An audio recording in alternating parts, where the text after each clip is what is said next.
Well, if you don't, I'm gonna go ahead and start with my favorite All right, part Brandon. of the I do have pod. an article about the U.S. border. Go ahead.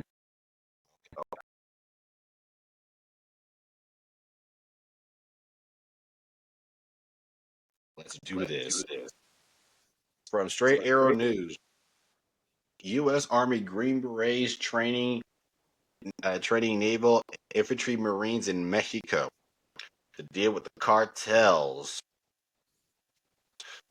This is a really short one, everybody, so I'll make it quick. So, a small group of U.S. Army Green Berets is in Mexico to train the country's naval infantry marines. I don't know why they just call us United States Marines, but Department of Navy, whatever. Their president was requested by Mexico's president and approved by the Senate Commission. The 7th Special Forces Group has extensive experience in Latin America and will focus on training Mexican forces to curb the flow of fentanyl and illegal firearms. Intelligent operations including a suspected U.S. spy plane off of Baja, California, and may play a role in shaping the training efforts and collaboration between the U.S. and Mexico forces. I thought this was wild.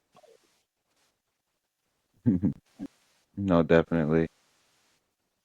So, there's a full story. I don't know if we want to get into that or deployment details, but like this is this is great. Like this is great.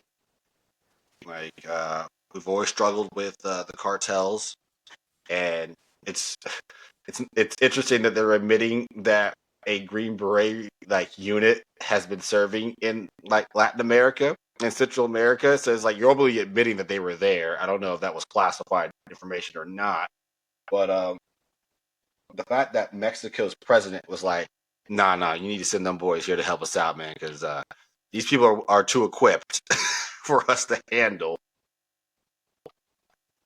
No, definitely. It seems like it's okay basically because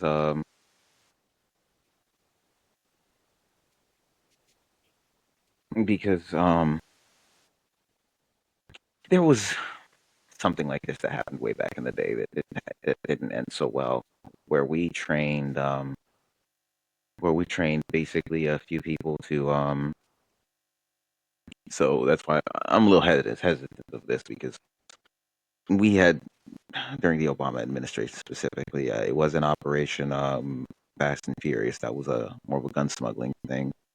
But there was an operation that we had in Mexico where we were training, if I'm correct, members of law enforcement, or we were training a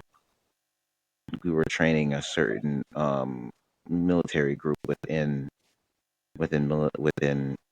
Mexico, and unfortunately, that group turned around necessarily, and went out and killed all the other members of the cartel, and eventually established their own.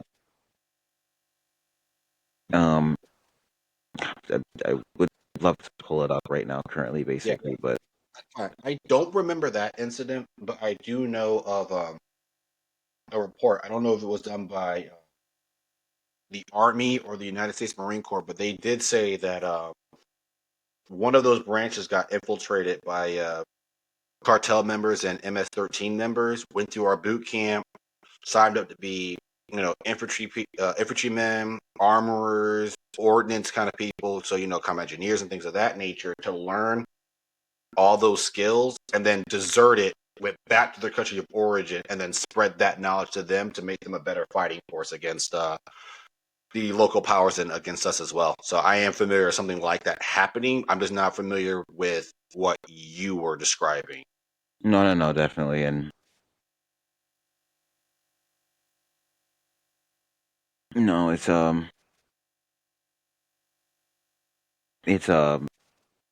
yeah, I think it has to do with Sinaloa. Basically, I could be wrong. Basically, from what I'm seeing, but not gonna lie, I wouldn't be surprised if I'm way off. I remember hearing about this somewhere in the ether, and I can't remember where it comes from. But from the but it all goes back to there's a fear that there is very much a connection between there is very much a revolving door within within the government in connection with the cartels, basically, in regards to the Mexican government. A lot of people state that that's going on currently, and depending on what you know, will depend on if that's um, if that's valuable information to even entertain.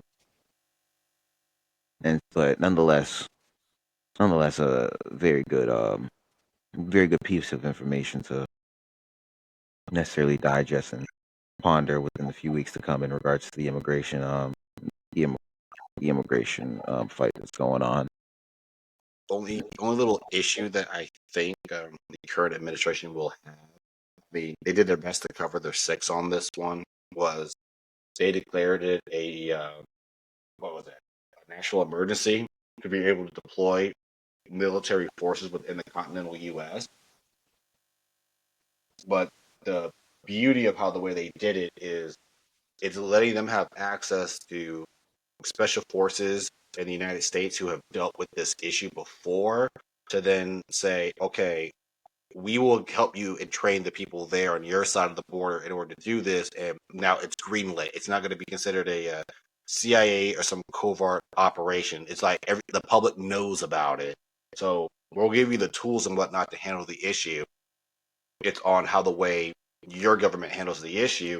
And also, this could be like one of those 3D chess things, or 4D chess, I'm sorry, to where we did this, and then our information that we gave you has now made those people better. We might have a right to come over there and declare war on you because we're trying to help you. We gave you guys U.S. assets to train people, and yet your government is still so corrupt. The only way that we could do it is like another Halls of Montezulu, and I would hate for that to happen. Like, but it's kind of interesting how way this will go forth. No, definitely. Any more pieces of news you have for the people? No, that was it. My big part was the stuff with Russia and Ukraine and that past peace deal. That was me.